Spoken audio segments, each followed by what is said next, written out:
Hi traders, this is R Saravanan. இந்த வீடியோவில் நம்ம மார்க்கெட் அப்சர்வேஷன் பார்க்க போகிறோம். 6th January 2026 அதில் இருந்து. ஸோ மார்க்கெட் 6th January 2026 கிளியராக மார்க்கெட் வந்து ஃப்ளிப் ஆகிருக்கு. அதாவது மார்க்கெட் வந்து ட்ரெண்ட் ஃப்ளிப் ஆகிருக்கு. ஸோ அதில் டவுன் ட்ரெண்டுக்காக மாறி இருக்குது. க்ரீன் ட்ரெண்ட்லேருந்து, அதாவது டாப் ட்ரெண்ட்லேருந்து க்ரீன் ட்ரெண்டுக்கு 6th January 2026 ட்ரெண்ட் சேஞ்ச் ஆகிருக்கு. So but unexpectedly market trend change ஆனதுலேருந்து பார்த்தீங்க அப்படின்னா நமக்கு ப்ரைஸ் அகைன்ஸ்டாக மூவ் ஆகிருக்கு. பட் எனிவே நம்ம வந்து ஏற்கனவே சொல்லியிருக்கேன் இல்லையா, நம்ம ட்ரெண்ட் மிட்லைன் அதுதான் நம்மளை இங்கே சேவ் பண்ணியிருக்கு. ஸோ இந்த ட்ரெண்ட் மிட்லைன் வந்து நம்மளை சேவ் பண்ணி அதில் வந்து ஒரு கிளியர் ரெசிஸ்டன்ஸாக எடுத்து மார்க்கெட் அகைன் நம்மளோட ட்ரெண்டை கண்டினியூ பண்ணியிருக்கு. ஸோ இந்த இடத்துல பார்த்திங்கன்னா ட்ரெண்டு கம்ப்ளீட்டாக வந்து 2 days 6th January 7th January இன்றைக்கி வரைக்கும் பார்த்திங்கன்னா மார்க்கெட் டவுன் ட்ரெண்டில் அப்படியே ட்ராவல் ஆகிருக்கு. ஸோ இதுதான் வந்து இன்னொரு அப்சர்வேஷன். இதில் என்ன அப்படின்னு பார்த்தீங்கன்னா, மார்க்கெட் வந்து 2 லெவலில் நேற்று மேலேயும் கீழேயும் டச் பண்ணியிருக்கு. அதாவது சப்போர்ட் அண்ட் ரெசிஸ்டன்ஸாக ஒர்க் ஆகிருக்கு. ஒன்று ட்ரெண்ட் மிட்லைன். இந்த ட்ரெண்ட் மிட்லைன் பார்த்திங்கன்னா இந்த ட்ரெண்டோட மிட்லைன் அண்ட் இங்கே மாஸ்டர் மிட்லைன், இது வந்து ப்ரீவியஸ் ட்ரெண்டோட மிட்லைனாக இருந்திருக்கும். ஸோ இந்த 2 லைனும் எப்படி சப்போர்ட் அண்ட் ரெசிஸ்டன்ஸாக இங்கே வேலை செஞ்சுருக்குன்னு பார்க்க முடியும்.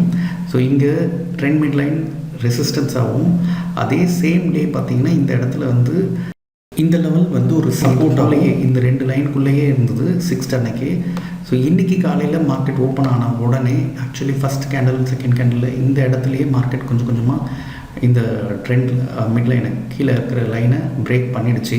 பட் எனிவே இன்றைக்கி ஒரு சைட்வேஸ் மார்க்கெட்டில் தான் இருந்தாலும் ஒரு டவுன் ட்ரெண்டை அப்படியே கண்டினியூ பண்ணிட்டு இருந்தது.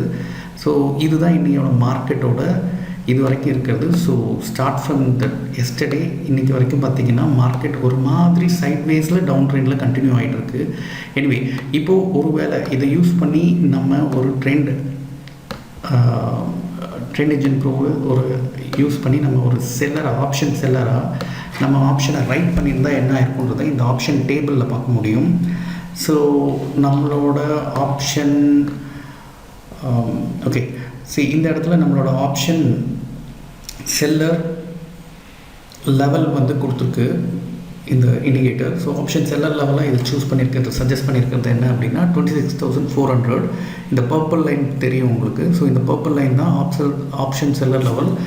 இது வந்து இந்த இண்டிகேட்டரோட இந்த இடத்துல இருக்குது. ஸோ இதை பார்க்கலாம் நீங்கள். ஸோ இந்த ஆப்ஷன் செல்லர் லெவல் நீங்கள் டிக் பண்ணிங்கன்னா இந்த இடத்த சஜஸ்ட் பண்ணுது. ஸோ அது ஏன் சஜஸ்ட் பண்ணுதுன்றதெல்லாம் நான் இன்ட்ரோ வீடியோலேயே சொல்லியிருக்கேன். ஸோ அதை பார்த்துருந்தீங்கன்னா உங்களுக்கு தெரிஞ்சிருக்கும். ஸோ இதை ஒரு வேளை ஒருத்தர் ரைட் பண்ணியிருந்தால் என்ன ஆயிருக்குன்றது தான் இந்த டேபிளில் நம்ம இங்கே பார்க்குறோம். ஸோ நிஃப்டி வந்து 26,400 செல் பண்ணியிருந்தாங்க இந்த ட்ரெண்ட் ஃப்ளிப் ஆகும்போது. அதாவது ட்ரெண்ட் வந்து டவுன் ட்ரெண்டாக இருக்குது மாறினப்புறம் அப்படின்னா அது 65 rupeesக்கு ரைட் பண்ணியிருப்பாங்க. ஸோ இப்போ வந்து அது 21 rupees இருக்குது. அதிலிருந்து ஒரு 44 பாயிண்ட்ஸ் ஆல்ரெடி கிடச்சிருக்கும். ஸோ எட்ஜ் வந்து ஒரு 200-300 பாயிண்ட்ஸ்க்காகவே நீங்கள் பண்ணியிருந்தீங்க அப்படின்னா ஓவராலாக வந்து உங்களோட மேக்ஸிமம் ப்ராஃபிட் இதுவாக இருந்திருக்கும். அண்ட் இப்போது அதோட ப்ராஃபிட் இதுவாக இருக்குது. பட் மேக்ஸிமம் இது வந்து 41 பாயிண்ட் வரைக்கும் போயிடுச்சு. ஸோ 41 பாயிண்ட்டுன்றது 53 பாயிண்டில் மோர் தென் ஆக்சுவலி 80% வந்துடுச்சு. ஸோ என்னோடய சஜஷன் என்ன அப்படின்னா வந்து உங்களுக்கு இது வந்து ஒவ்வொருத்தரோட ட்ரேடுன்றது அவங்களோடது. பட் என்னோடய சஜஷன் என்னென்னா, நீங்கள் ஃபுல் ப்ராஃபிட்டையும் நீங்கள் எடுக்கணும், கேப்சர் பண்ணணும்னு நினைக்கிறத விட அது பண்ணக்கூடாது definitely. So my suggestion is actually to capture 50-60% of the maximum profit. அதாவது மேக்ஸிமம் உங்களுக்கு ஒரு 50 பாயிண்ட் வருது, 100 பாயிண்ட் இருக்குது, மேக்ஸிமம் கிடைக்கிறதுக்கு சான்சஸ் இருக்குது ஒரு ட்ரேடில் அப்படின்னா அதில் 50-60% கேப்சர் பண்ணிங்கனாலே பெரிய விஷயம் ஆப்ஷன் செல்லராக. பிகாஸ் ஆப்ஷனோட ப்ரைஸ் வந்து எப்போ ரிவர்ஸ் ஆகும்னு நமக்கு தெரியாது. அந்த டைமில் நம்ம எடுத்துருக்கிற அத்தனை ப்ராஃபிட்டையும் ஒரு கேண்டில் 2 கேண்டில் போதும் சாப்பிட. அதனால் பெட்டர் 50-60% இருக்கும்போது குவிட் பண்ணிவிட்டு உங்களோட ப்ராஃபிட்டை சேவ் பண்ணுறது தான் ரொம்ப புத்திசாலித்தனம் ஆப்ஷன் செல்லராக. ஸோ இது என்னோடய சஜஷன். ட்ரேட் பண்ணுறது இந்த ட்ரெண்ட் இன்ஜின் ப்ரோ யூஸ் பண்ணி உங்களோட ஸ்ட்ராட்டஜி நீங்கள் எப்படி பண்ணுறீங்கன்றதெல்லாம் டோட்டலி உங்களோட idea. But my suggestion is completely try to capture maximum 50% to 60%, whatever the maximum ப்ராஃபிட்டில் இருந்து அதை ட்ரை பண்ணுங்கள். ஐ ஹோப் தட் ஆக்சுவலி இந்த வீடியோ உங்களுக்கு ஹெல்ப்ஃபுல்லாக இருந்திருக்கும்னு. நன்றி.